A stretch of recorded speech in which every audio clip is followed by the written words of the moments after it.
എണീറ്റ് അത്തപ്പൂക്കളത്തിൻ്റെ പരിപാടിയാണ് കേട്ടോ. അപ്പോൾ രാത്രിക്ക് ഞാൻ കളമെല്ലാം വരച്ച് വെച്ചായിരുന്നു. ഞാൻ അത്തപ്പൂക്കളൊക്കെ ഇട്ട് കഴിഞ്ഞു. അപ്പോൾ ഞാൻ ഒറ്റയ്ക്ക് ഇടുന്നതുകൊണ്ട് തന്നെ വീഡിയോസൊന്നും എടുക്കാൻ പറ്റിയില്ല. പിന്നെ കുറേ കഴിഞ്ഞ് അതുകൂട്ട് എണീറ്റ് വന്ന് മുണ്ടൊക്കെ എടുത്ത് കുറച്ച് ഫോട്ടോസൊക്കെ എടുത്തു. പിന്നെ കുറച്ച് വീഡിയോസും. പിന്നെ ഉണ്ടല്ലോ അത്തപ്പൂവിൻ്റെ അടുത്ത് വന്ന് അവൻ പൂവെല്ലാം വാരിക്കൊണ്ട് പോകുന്നുണ്ട്. അത് പിന്നെ വേറെ കാര്യം. പിന്നെ ഞങ്ങളുടെ ഫാമിലിയുടെ മകൻ എല്ലാവർക്കും ഹാപ്പിയാണ് കേട്ടോ.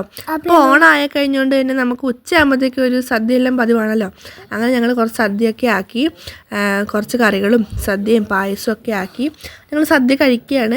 ഞങ്ങൾ നിലത്തിരുന്നല്ല കേട്ടോ, മേശയിരുന്നാണ് കഴിക്കുന്നത്. എതുക്കുട്ടനൊക്കെ ഉള്ളതുകൊണ്ട് നിലത്തിരുന്ന് കഴിഞ്ഞാൽ എല്ലാം കുളവാക്കും. അതുകൊണ്ട് തന്നെ ഞങ്ങൾ മേശയിരുന്ന് സദ്യയെല്ലാം കഴിച്ചു. ഞാനും ചേട്ടായിയും മമ്മിയും എതുക്കുട്ടനൊക്കെ ഉണ്ടായിരുന്നു കേട്ടോ. അങ്ങനെ സദ്യയെല്ലാം കഴിച്ച് പായസം എല്ലാം കുടിച്ച് ഒരു ഉറക്കം. അത്രയേ ഉള്ളൂ ഞങ്ങളുടെ ഓണം. അങ്ങനെ ഞങ്ങൾ ഒരു ഓണം ആഘോഷിച്ചു, അത്രയേ ഉള്ളൂ കേട്ടോ. പിന്നെ സദ്യയുടെ കൂടെ പായസം കഴിക്കുമ്പോഴേ നമ്മൾ പഴവും പപ്പടവും കൂട്ടിയൊക്കെ കഴിക്കണം. സദ്യ ഇലക്കകത്ത് തന്നെ പായസം കഴിക്കുന്നതാണ് അതിൻ്റെ ടേസ്റ്റ്. അപ്പോൾ അത്രയേ ഉള്ളൂ. ബൈ.